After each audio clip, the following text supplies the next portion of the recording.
Today I want to talk to you about writing decimals as fractions. So you'll notice that I have my decimal right here of 0.3.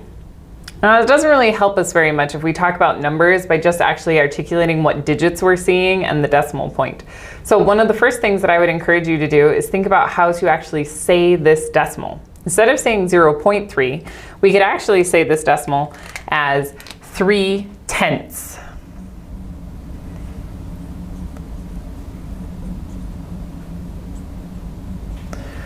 Now, 3/10 actually helps us know what our place value is, which tells us that we have a 3 in the 10th place.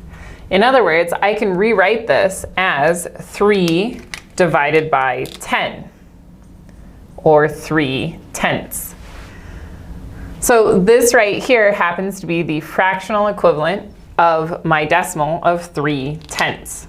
Let's go ahead and try another one. So this time, let's go ahead and try 0.04. Now remember, it's not very helpful to say our numbers this way. So instead, let's think about what these numbers would be if we were to actually say them the correct mathematical way. In this case, we notice that the first place value here after the decimal is the 10th place. Then we see that we have the 4 in the hundredths place.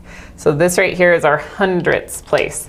So the way that I'm actually going to go ahead and say this number is going to say 4 hundredths.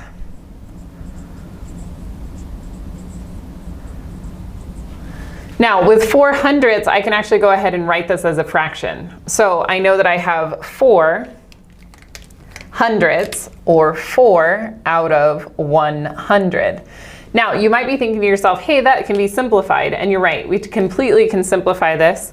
If we go ahead and simplify by a factor of 4, then we're actually going to end up with an equivalent fraction of 1/25. Let's try one more. So in our last decimal, we're going to have the value 0.026. Now, like I said, not a very mathematical way of saying this number, nor is it helpful when changing a decimal to a fraction. So we need to think about the mathematical way of saying this number. Now, in this case, you'll notice that we have nothing in the tenths place, we have nothing in the hundredths place, and we have nothing in the we have 2 in the hundredths place, and we have 6 in the thousandths place. So I'm actually going to use the last decimal place to be able to say this number.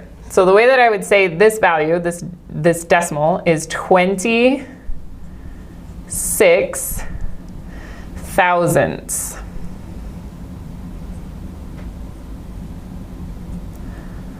Now remember, we're taking our last place value, our largest place value in our decimals, right? So the smallest place value in this case of thousandths. And so we have 26 thousandths is the way that we'd actually say this. Now, I can write my fraction from this understanding of my decimal. So if I have 26 thousandths, then that's the same as saying 26 out of 1,000.